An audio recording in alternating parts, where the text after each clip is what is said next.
Yesterday was our last message in our series, He Gets Us.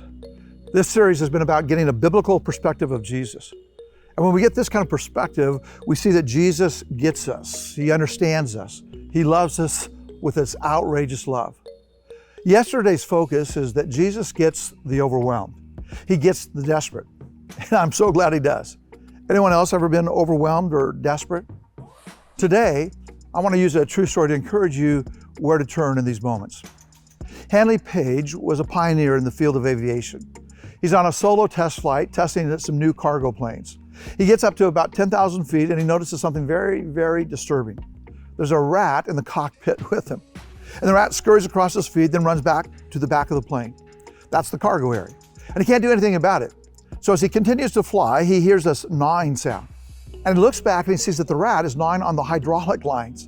Again, he can't walk back there to the cargo plane and shoo the rat away. There's no automatic pilot in those days. But he remembers in high school science class that he'd heard rats require more oxygen than humans do in order to live.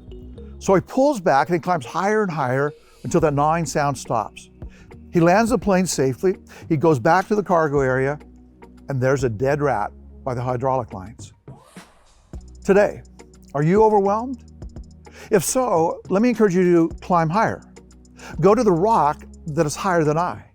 In Psalm 61, the first 4 verses, David says that he's overwhelmed. Listen to his words. Hear my cry, O God. Listen to my prayer. From the ends of the earth, I call to you. I call as my heart grows faint. Lead me to the rock that is higher than I.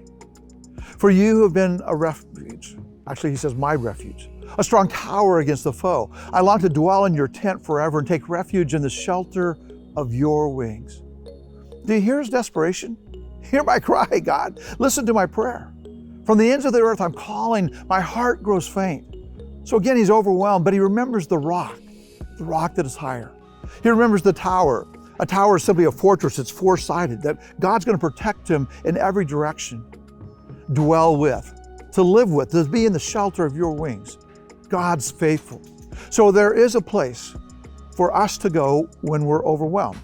And again, it's to the rock that's higher than I. And Jesus will go with you every step of the way. So again, climb higher. And as we climb higher, one day I think we're going to turn around and we're going to see a dead rat, metaphorically speaking, because it no longer has control over you, over me. Have a great day.